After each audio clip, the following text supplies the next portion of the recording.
안녕하세요. 오늘은 켄 로빈슨 그의 교육 철학에 대해 좀 깊이 파고들어 볼까 합니다. 보내주신 자료들을 보니까, 그의 유명한 테드 강연은 물론이고, 저서, 또 비평 자료까지 다양하네요. 네, 맞습니다. 켄 로빈슨 하면 아무래도 학교가 창의력을 죽인다. 이 말이 가장 먼저 떠오르죠. 이 도발적인 질문 하나로 전 세계 교육계에 정말 큰 화두를 던진 인물입니다. 그렇죠. 단순한 교육학자를 넘어서서, 일종의 교육 운동가 같은 느낌도 있고요. 그 테드 강연은 역대급 조회수를 기록했잖아요. 맞아요. 근데 사실 그의 영향력이 어떤 학문적인 독창성 이런 것보다는 유머나 감동적인 이야기로 대중하고 소통하는 능력에서 나왔다고 보는 시각도 많습니다. 그래서 오늘 저희 목표는 그의 핵심 주장이 뭔지 또 어떤 비판들이 있는지 이런 것들을 좀 균형 있게 살펴보고 이게 당신에게 어떤 의미를 줄 수 있을지 같이 이야기해보는 겁니다. 좋습니다. 그럼 바로 본론으로 들어가 보죠. 로빈슨 비판의 핵심, 역시 현대 교육 시스템 문제부터 시작해야겠죠. 이게 여전히 그 19세기 산업혁명 시대에 맞춰진 소위 공장 모델이다. 이런 비판인 거죠. 네, 정확합니다.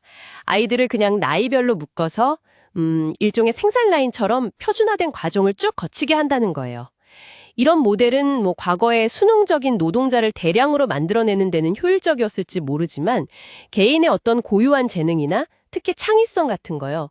이런 걸 키우기에는 영 부적합하다는 거죠. 아, 그러네요. 그러면서 학력 인플레이션 문제도 지적했죠. 네, 대학 졸업장이 더 이상 안정적인 직업이나 미래를 보장해주지 못하는 이 현실. 이걸 보면 이 낡은 시스템이 현재 경제 현실과 얼마나 동떨어져 있는지 알 수 있다는 겁니다. 좀 아이러니하죠. 특히 그 표준화의 폐해를 강하게 비판하는데요. 피사 같은 국제시험이 대표적인 예가 될 수 있겠네요. 맞아요. 그런 시험 중심의 평가는 결국 교육 과정을 다 비슷비슷하게 만들어버리고 수학이나 언어는 중요하고 인문학은 그다음, 예술은 맨 밑. 이런 식으로 과목 사이에 위계를 만든다는 거죠. 그래서 특정 종류의 재능만 가치 있는 것처럼 여겨지게 되고 네. 그러니까 결국 학교가 아이들의 다양한 가능성을 싹둑 잘라버린다. 그래서 학교가 창의력을 죽인다. 이런 말이 나온 겁니다. 그렇군요. 이 지점에서 지능에 대한 그의 생각도 좀 더 들어봐야 할 것 같아요. 단순히 시험 잘 보는 게 지능은 아니라는 거죠. 그렇죠. 그는 지능을 학업 능력, 이거 하나로만 보는 건 너무 편협하다고 봤어요. 하와드 가드너 같은 학자들을 인용하면서 지능은 아주 다양하고 diverse, 또 계속 변하고 발전하며 dynamic, 사람마다 아주 독특하다, distinct 이렇게 주장을 했죠. 그래서 얼마나 똑똑한가 이걸 물을 게 아니라 어떻게 똑똑한가 이걸 물어야 한다. 이런 관점의 전환을 요구한 겁니다. 아, 그래서 그 유명한 엘리먼트 개념이 중요해지는 거군요. 자신이 잘하면서 동시에 정말 사랑하는 일. 그러니까 재능과 열정이 딱 만나는 그 지점. 네, 바로 그거죠. 그걸 찾는 것이 개인의 어떤 성취감이나 행복에 결정적이라고 본 거예요. 듣기에는 정말 이상적인데요. 근데 여기서 창의성에 대한 정의를 좀 명확히 할 필요가 있을 것 같아요. 그냥 마음대로 하게 놔두는 거 이게 창의성은 아니라는 거죠. 맞습니다. 그 점이 중요해요. 그는 창의성을 그냥 자유분방함 이런 걸로 본 게 아니라 가치 있는 독창적인 아이디어를 떠올리는 상당히 단련된 과정이라고 정의했어요. 그러니까 단순한 상상력에서 그치는 게 아니라 실제로 그걸 실현해내는 능력까지 포함하는 거죠. 그리고 이 창의성이 읽기나 쓰기 능력만큼이나 교육에서 아주 중요하게 다뤄져야 한다고 강조했습니다. 그럼 로빈슨이 생각한 대안적인 교육 모델은 뭔가요? 그 농부의 비유가 자주 언급되던데요. 네, 그 비유가 그의 생각을 잘 보여줍니다. 교사는 공장의 관리자가 아니라 정원사 같아야 한다는 거죠. 식물이 잘 자라도록 토양을 가꾸고 물을 주고 햇빛을 조절해 주듯이 교사는 학생들이 스스로 성장할 수 있는 최적의 조건을 만들어주는 역할을 해야 한다는 겁니다. 아, 그러니까 통제보다는 환경 조성. 그렇죠. 개인 맞춤형 교육, 그리고 교사에게 더 많은 자율성을 주는 것, 또 정부가 위에서 찍어 누르는 방식이 아니라 현장의 교사나 학교 공동체로부터 시작되는 아래로부터의 변화, 이른바 풀뿌리 혁명을 주장했습니다. 듣기만 해도 뭔가 확 바뀌어야 할 것 같은 느낌인데요. 근데 당연히 이런 주장에 대한 비판도 상당했겠죠. 물론입니다. 그의 주장이 워낙 파급력이 크다 보니 비판도 날카로운 지점들이 많아요.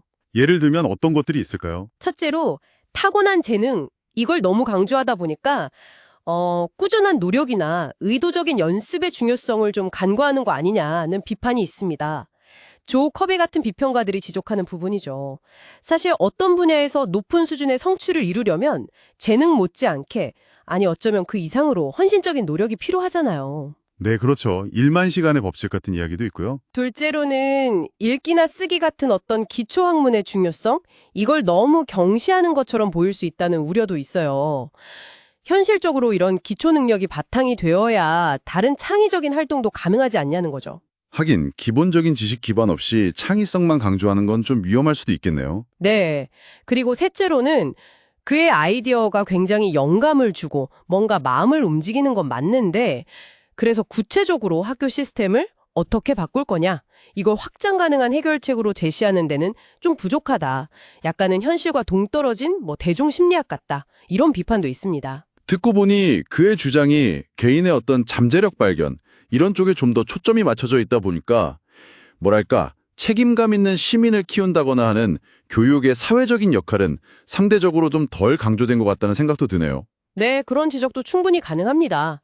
그리고 이런 비판들이 실제로 교육 현장에서 어떻게 나타날 수 있는지 보여주는 사례로 로빈슨 자신이 한국 교육을 자주 언급했어요. 아, 한국 교육이요? 어떻게 봤나요? 한국이 피사 점수는 세계 최상위권인데 동시에 학생들의 스트레스 지수나 자살률도 엄청 높고 창의성은 부족하다는 평가를 받잖아요. 로빈슨은 이걸 바로 산업주의 교육 모델이 극단적으로 나타난 예시로 본 거죠. 높은 시험 점수라는 결과는 얻었지만 그 과정에서 아이들의 행복이나 잠재력 같은 인간적인 비용을 너무 많이 치르고 있다는 겁니다. 참 뼈아픈 지적이네요.